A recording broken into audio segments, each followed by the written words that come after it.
What's the meaning of carpet bomb?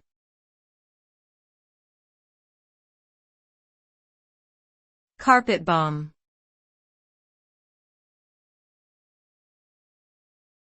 Carpet bomb.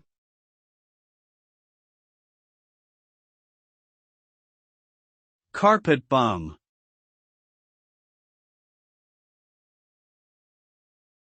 Carpet bomb.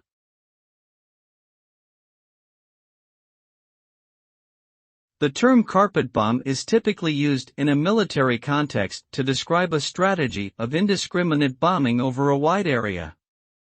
The aim is to maximize destruction and eliminate any targets within the designated region.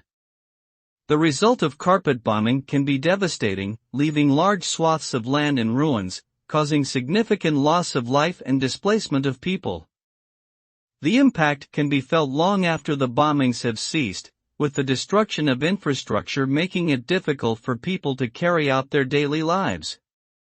Overall, carpet bombing is a brutal and destructive tactic with grave consequences.